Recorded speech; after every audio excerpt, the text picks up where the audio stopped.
What's going on, guys and gals of YouTube? My name is OOTIKTAKOO, and I'm bringing you the long-awaited, long-requested, eon-asking Melee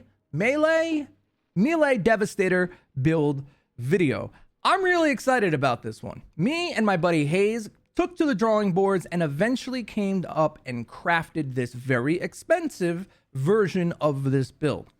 I am going to post a budget version that can get you up to CT14 and clear CT15s if you're lucky after this video. So you can use this if you are struggling to level when I post that budget guide. But this is the epitome of a melee build. We're running around, we cannot die, we hit for, I don't know, 750,000 damage every single time we punch somebody with a 1-second cooldown timer in a small AoE. I've actually improved my solo clear times with this build over the bleed build and over the gun build, the Vanquisher build. It's a lot of fun to do. Like I said, it is very expensive, but in the very near future, in a day or two, I will post a budget version of this.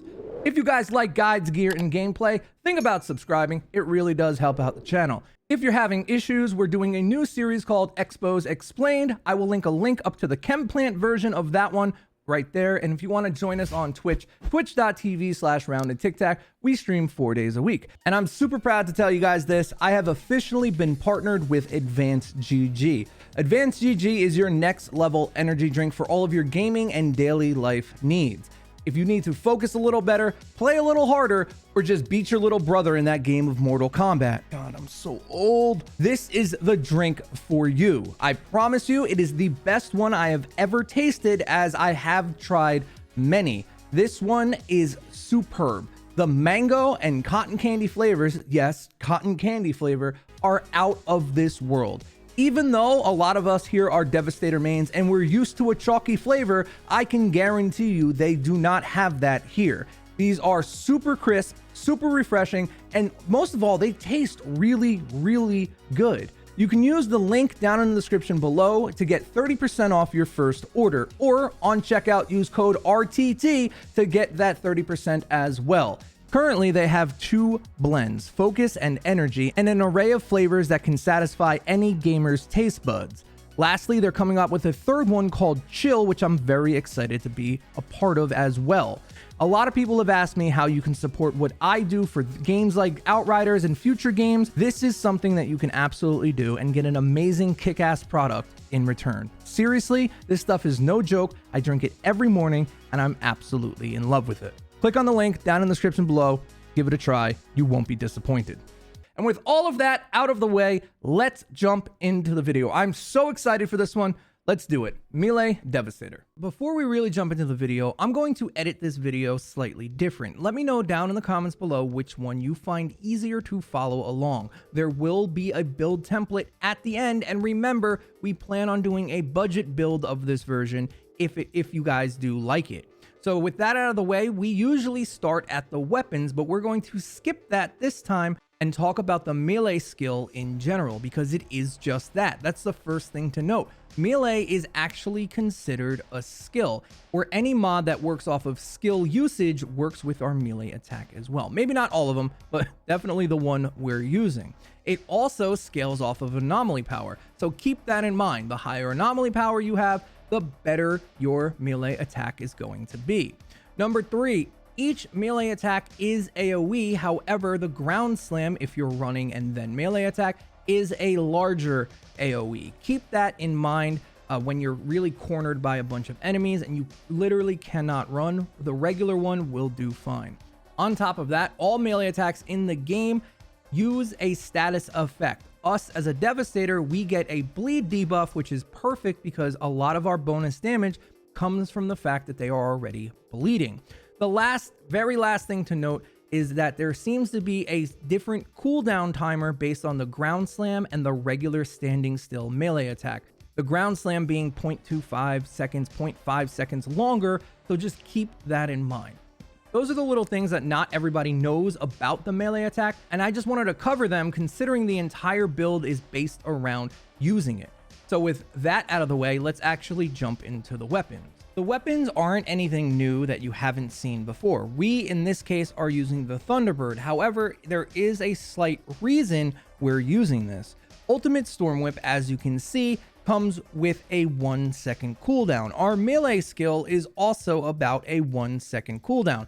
Therefore, after we melee, we can interweave these Ultimate Storm Whip procs really easily within our build. So what you would do is you would use an ability, shoot, melee, etc., adding up to a lot of damage really fast. You don't have to use Ultimate Storm Whip, but if you want to, I would highly recommend it. It's really good for this build. The second thing we're using is Fortress. Fortress comes on the Death Shield that I know so many of you are trying to get. It really is one of the best mods in the game, hands down, because it buffs all of your damage, your dot damage, your bleed, your AoE, everything, including our melee attack. So look for this. This is what I'm running personally. Small side note, our secondary swap weapon is a Damascus offering with Claymore Torrent and Shadow Comet. You don't have to use this. In fact, I highly recommend you use this. With Moaning Winds and Fortress, this really is the best swap gun in the game, especially for a Devastator. However, I'm not going to use this in any of my builds coming up in the near future, at least on Devastator. I feel like it becomes a crutch and the build may fall apart without it, and I don't want that to happen. If you want to use it, feel free. It works really good in this build. Just for me, we're just doing this for our AoE damage because this is just really strong. Then the last thing and the most important is our pistols. The pistols in this build are quite unique for how they work with this build. I'm just kidding. Nobody uses fucking pistols. That is why we're using the Thunderbird. Let's move on to the armor. The armor here is very similar to what you would use on a Leap Quake build. We are using the seismic set, and as you guys know, the seismic set gives us 50% bonus damage to any target that is bleeding. That is the main reason we're using that, just for that extra 50% damage on any target that is bleeding. Since our melee attack and our earthquake both bleed the target, we almost constantly have that bonus 50% damage at all time. And although this isn't 100% necessary, I don't think you can get more damage doing this any other way. So let's break down the armor and what mods are on it. First, we have a Seismic Commander's helmet with martial arts and bloodshot. Martial arts lets our skill, instead of be like a 2 to 3 second cooldown, it is now a 1 to 1.5 second cooldown. This is very important because this is our main source of damage, and having this on such a short cooldown is fantastic. Your melee skill following this build will hit on average anywhere between 200,000 and 790,000 damage per melee strike on a 1 second cooldown. That's incredibly strong for an AP build, especially a melee build. Then let's talk about the Seismic Commander's armor. We took off the top mod here and put Second Quake. Then it also comes with Earth's Legacy. Earth's Legacy just increases our range to keep our survivability up and hit more enemies with our Earthquake. If I could take off a mod, this would be one because we're so up close, but I just don't have the armor to compensate for it. So currently this is what we're using. I will add what I would use or what you could use onto the template. Then we have Seismic Commander's leg, which gives us 25% more damage to a bleeding target. So we're at 75% bonus damage after we melee them or after we use our earthquake on them. It's a ton of bonus damage that adds up real quick. And then we have Brawl, boost your melee skill damage by 100%. So now your melee is hitting for 275% more damage. It gets really nuts. Next, we have our gloves, and alls we have on here are Ground Crush and Earthquake. Both really good mods, one more activation and some bonus damage. And lastly, this is where things get really interesting. On these boots, we have a Pyro mod. You need to level up a Pyro to do so, and I did that just for this video. We have Unstoppable Force. Increase your anomaly power by 50% of your resistance piercing. This mod, keep it in mind because it comes back to work really well with something in our skill tree. But as you can see, without even the skill tree buffs, we have 165,000 anomaly power, and that scales almost to 300,000 anomaly power once everything's online. Then the last thing we have is Untamed Power. This works with your melee attack, and since it's on a 1-second cooldown, this starts adding up. 50,000 damage every time you use your 3 earthquakes, your golem, and your melee attack is almost 7 or 8 uses every 10 seconds. Really, it adds up to a ton of damage. That's the armor. That's how it all works together. And we're going to talk about how it works together even more when we get into the skill tree. But before we get into there, the skills we're actually using are Earthquake, Golem, and Gravity Leap. I think Earthquake's pretty mandatory in this build. If you don't like Golem, maybe not use it, and use Endless Mass could work really well in this build too, but we're using Golem for that extra anomaly power that's going to be in the skill tree. Lastly, our oh shit button is Gravity Leap, allowing us to close the gap, not really to get out of dangerous situations. You are quite tanky in this build, and you have a ton of healing. So really, since we're melee focused, we use this to close the gap, and you can combo it quite nicely. There's like an animation cancel from Gravity Leap into your melee skill. I'm going to be honest, I recorded this just for shits and giggles. A lot of people in the comment section on the channel post said if it's not Boulder Dash, then it's not a melee build. So I just wanted to add a little footage into this video with Boulder Dash, and I have 2 things to say about it. One, it's not bad. Boulder Dash can double hit and is an AoE. Because we had Boulder Dash in the build, I was hoping it would count as a melee strike. It does not. I took away one of our earthquakes because we had a little more AoE with the extra anomaly power from the mod and Boulder Dash itself. I replaced it with Captain Hunter, and then I was able to hit for 1.4 million damage. So that is something you might want to try. Boulder Dash might be decent in a melee build. I just wanted to add this little part in because I thought it was too remarkable not to mention it. Then our skill tree, we're only going to talk about what's different because it's almost exactly the same.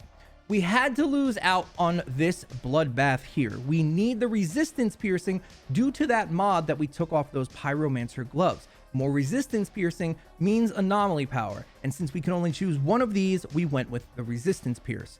But if somehow you can figure out a way to get bloodbath online, feel free to do so. Then the only other change here is we grab Strong Arm of the Law, which increases our melee skill by double, and then we get Strong Arm of the Anomaly. This is what makes the build work so well and have earthquakes hit up to 1.2 million after you use a melee attack. It's ridiculous. After using a class melee skill, increases resistance piercing by 15% for each enemy hit for 10 seconds. That means if you run around and use your AoE melee ability on a bunch of broodlings, you can get up to 300,000 anomaly power for 10 seconds. That means your melee attack is going to hit for 750,000. Your earthquakes are going to hit for 1.2 million. It becomes ridiculous really fast. Trust me, try this build, try this skill tree, and then the last thing we have is Paladin here to just give our golem an extra 45% anomaly power every 10 seconds when it comes off cooldowns. I use this for boss fights, and really that's it. This is the skill tree. That's the build. That's why it all works together. New edited style. Let me know what you guys think down in the comments below. You have been asking for this video for a while, and I finally was able to pull it off to a way where it's actually clearing faster than my Bleed Impale build. This build is absolutely crazy, and I played it in duos where they can pick off those stragglers that would eat up your time because all of your damage is based off melee anyway, so you have to run around the map. And we cleared Boomtown in like 4 minutes flat. It was ridiculous how strong this build is for what it is. Try it out once you get the gear online. Let me know if you guys want to do a budget build as well. Here is your template. Let me know if you would make any changes. Talk to me in the comments. I'll see you guys on the next one. Tic Tac out.